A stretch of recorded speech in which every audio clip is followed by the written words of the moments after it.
Assalamualaikum warahmatullahi wabarakatuh. Yang terhormat kepada dosen mata kuliah Islam dan Sains, Bapak Sanawi SAG MA. Saya Hizma Fauzana, NIM 2014200181. Jurusan Perbankan Syariah 1E, UIN Sultan Maulana Hasanuddin, Banten. Kali ini saya akan mempresentasikan materi tentang pengalaman umat Islam dalam mengembangkan ilmu pengetahuan. Bab 6 dalam buku Islam dan Ilmu Pengetahuan karya Profesor Dr. Haji Abudinata MA. Pengalaman umat Islam dalam mengembangkan ilmu pengetahuan. Di sini yang pertama, asal mula dan puncak perhatian umat Islam pada ilmu pengetahuan. Perhatian pada ilmu dan pengetahuan telah timbul sejak zaman Rasulullah SAW dengan cara menyelenggarakan kegiatan pendidikan pada waktu masih di Mekah.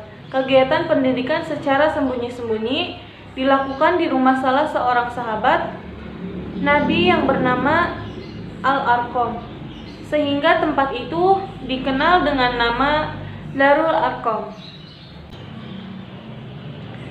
Kemudian yang kedua, ada jenis-jenis ilmu pengetahuan yang dikembangkan. Menurut Harun Nasution, bahwa di antara cabang-cabang ilmu pengetahuan yang diutamakan dalam bait Al-Hikmah ialah ilmu kedokteran, matematika, optika, geografia, fisika, astronomi, dan sejarah di samping filsafat. Pada bagian lain, Harun Nasution mengatakan bahwa cendekiawan-cendekiawan Islam bukan hanya menguasai ilmu pengetahuan dan filsafat yang mereka pelajari dari buku-buku Yunani, tetapi menambah ke dalamnya hasil-hasil penyelidikan yang mereka lakukan sendiri dalam lapangan ilmu pengetahuan dan hasil pemikiran mereka dalam lapangan filsafat. Dengan demikian, timbullah ahli-ahli ilmu pengetahuan dan filsuf Islam. Di sini yang pertama ada dalam bidang astronomi, tercatat nama antara lain yaitu Al-Fazari pada abad ke-8 Masehi dan Al-Farghani. Al-Fazari adalah astronom Islam yang pertama kali menyusun astrolab, yaitu alat yang dahulu dipakai untuk mengukur tinggi bintang-bintang dan sebagainya.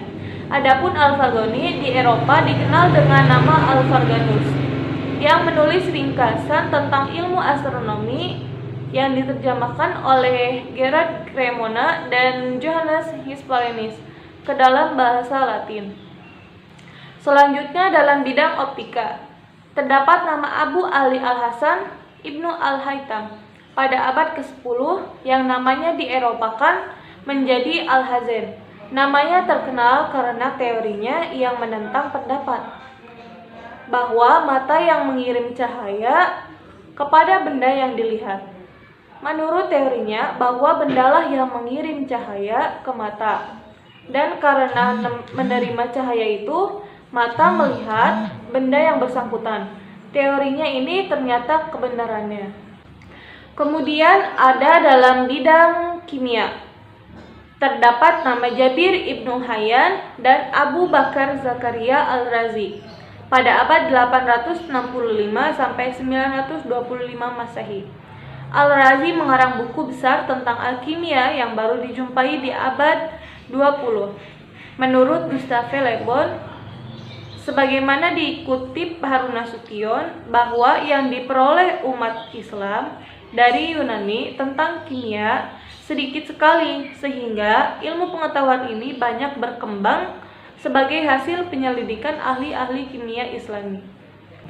Selanjutnya dalam bidang fisika, terdapat nama Abu Rayhan Muhammad Al-Baituni pada tahun 973 sampai 1048 Masehi, yang menemukan teori tentang bumi berputar sekitar porosnya. Selain itu, ia mengadakan penyelidikan tentang kecepatan suara dan cahaya dan berhasil dalam menentukan berat dan kepadatan dari 18 macam permata dan metal. Kemudian dalam bidang geografi, terdapat nama Abu Al-Hasan Ali Al-Mas'ud. Dia adalah seorang pengembara yang mengadakan kunjungan ke berbagai dunia Islam.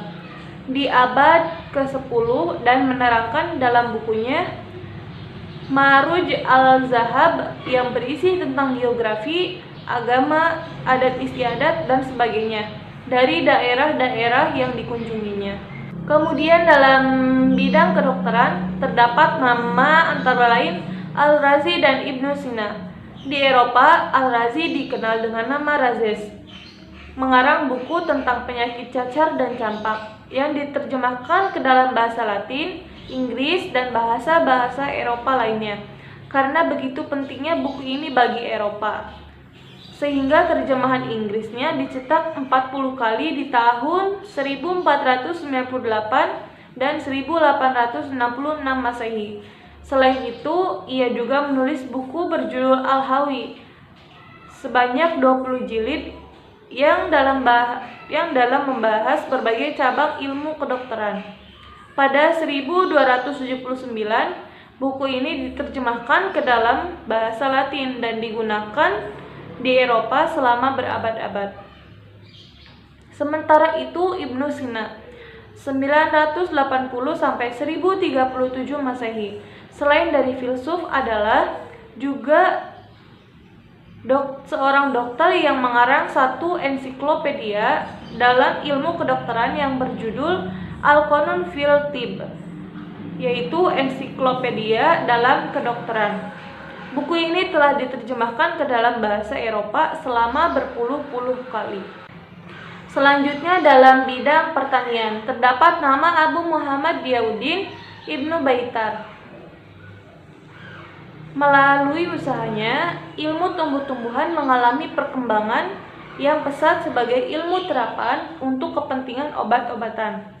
Dua karyanya yang berjudul Al-Mughni fil Adwiyati Al-Mufradah, yaitu bahasan mendiri tentang ramuan-ramuan sederhana, dan Al-Jami'i fil Adawiyat Al-Mufradah, yaitu bahasan lengkap tentang ramuan-ramuan sederhana.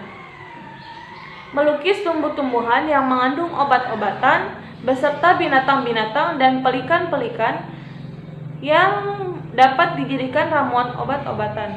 Ia mengkolaborasikan warisan Yunani purba dengan pengetahuan tradisional Arab dengan hasil penelitiannya.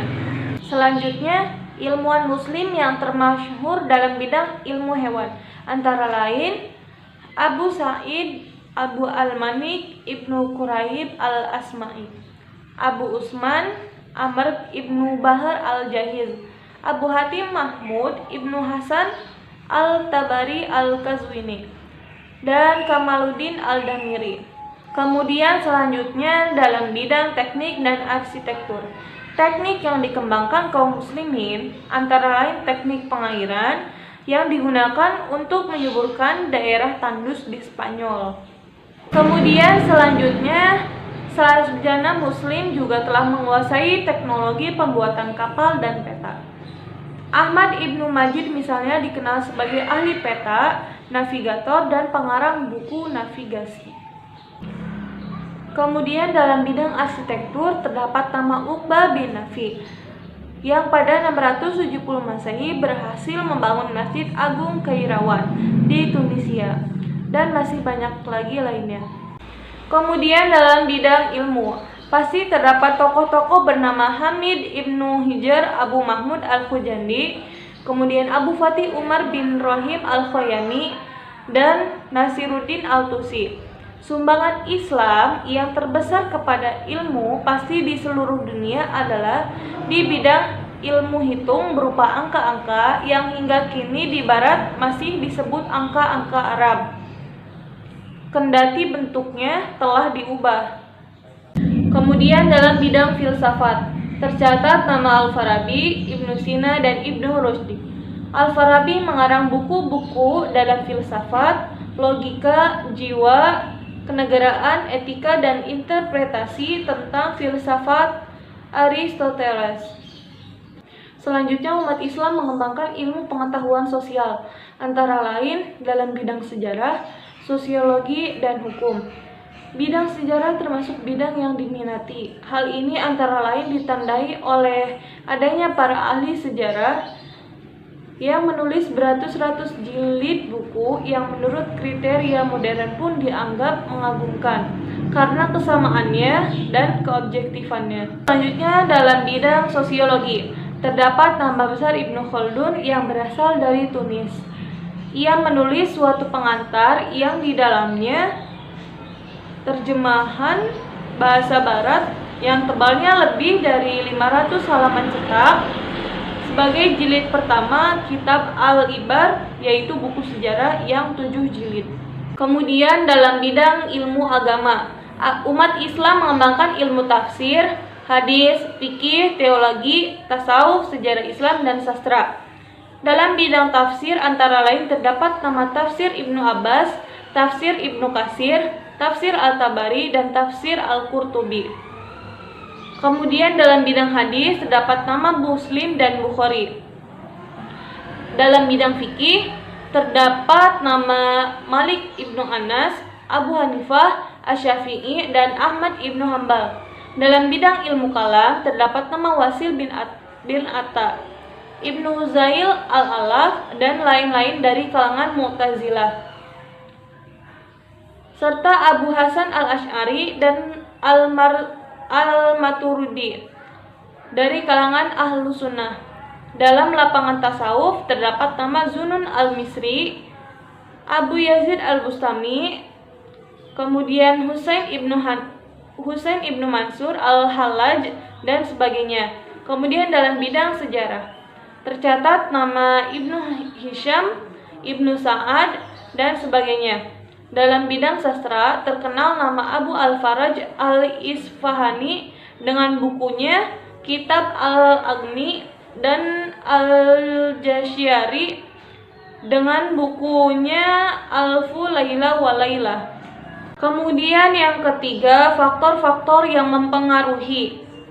Didin Saifuddin misalnya menyebutkan ada 7 faktor, yaitu kontak dengan peradaban Yunani yang ada di Persia, etos keilmuan para khalifah Abbasiyah, keluarga Barmak, aktivitas penerjemahan, berkurangnya kegiatan ekspansi dan tidak adanya pemberontakan, heterogenitas peradaban dan kebudayaan yang ada di Baghdad, serta situasi sosial Baghdad. Sejalan dengan pendapat di atas, Abu Dinata membagi penyebab terjadinya kemajuan ilmu pengetahuan di dunia Islam karena 2 faktor. Yang pertama yaitu faktor internal dan yang kedua faktor eksternal. Faktor internal adalah faktor yang timbul dari ajaran Islam sendiri sebagaimana yang terdapat di dalam Al-Quran dan As-Sunnah sebagaimana telah dijelaskan di atas.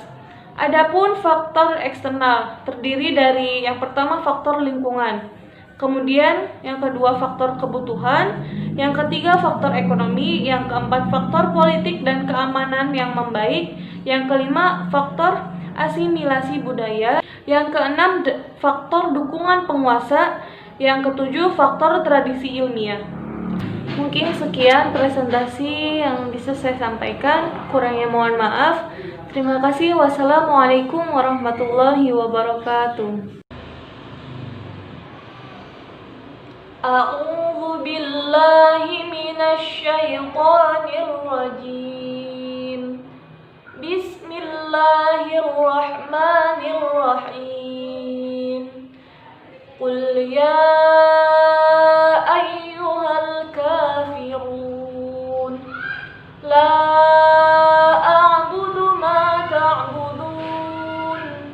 ولا أنتم عابدون ما أعبد ولا أنا عابد ما عبدتم ولا أنتم عابدون ما أعبد لكم دينكم ولي دين صدق الله العظيم.